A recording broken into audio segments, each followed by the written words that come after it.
March 8, 1968.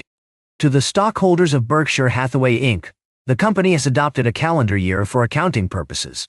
This new calendar year end substitutes for the previous September 30 year end. The change was effective December 30, 1967. This report covers the 15 months ended December 30, 1967. Textile operations. Fiscal year ended September 30, 1967. Total sales showed a decline from $49.4 million in fiscal 1966 to $39 million in fiscal 1967. Although sales and profits of our home fabrics division were down substantially, this area demonstrated the greatest resistance to the depressed conditions of the textile markets. The cause of the drop in dollar volume was a combination of a decrease in yardage demand in all divisions and a sharp drop in prices in all areas except the home fabrics division, in which we operate. Berkshire Hathaway does not produce coarse goods such as heavy ducks, which is the segment of the textile business that was the strongest in 1967. We maintained satisfactory inventory levels, but our curtailment resulted in the loss of certain categories of skilled help, which will be required if we are to fully utilize our. During the year, we curtailed our production about 15% in an attempt to avoid building inventories. Plant capacity. Therefore, abnormally high training costs will be incurred before we again run full. By the end of the fiscal year, there was some indication that the general textile market was improving, with the exception of that for our fine-combed lawns, which we manufacture.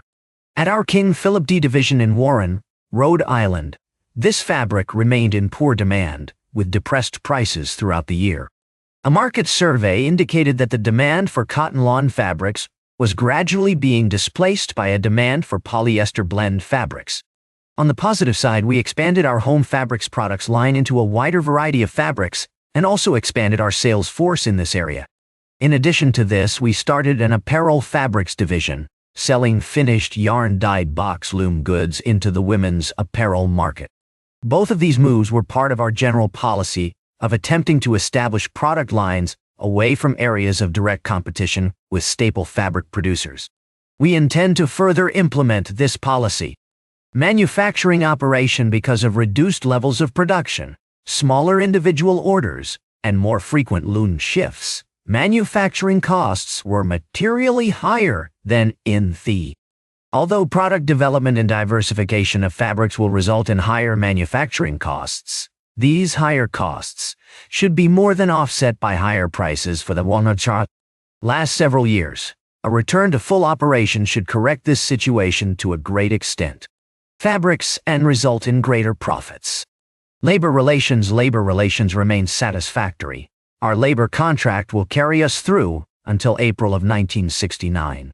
The current labor market is a difficult one, as for most industries, with relatively fewer job applications being received from persons possessing the requisite training and a general wage rate increase is called for by this contract in April of 1968.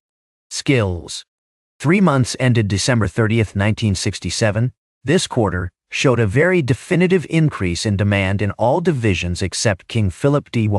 We operated at close to normal levels, with some equipment idle only because of our inability to quickly obtain and train sufficient people.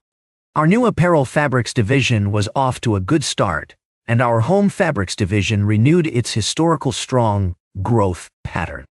Based on current market conditions, we expect a significant improvement in textile operating profits during 1968. Our operating loss carry-forward has been fully utilized, and any future net profit we realize will be subject to normal federal income taxes.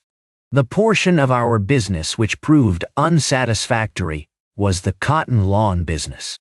As a result of a second market survey, it was decided to close the King Philip D division in Warren, Rhode Island, where these goods were manufactured. The plant was an efficient one for the manufacture of fine-combed lawns, which unfortunately are no longer in any sort of demand. The equipment at this plant had little adaptability to other end products, thereby making a conversion attempt uneconomical. The decision to terminate operations was hastened by the very large increase in the cost of new crop cotton, which could not be reflected in increased finished product prices.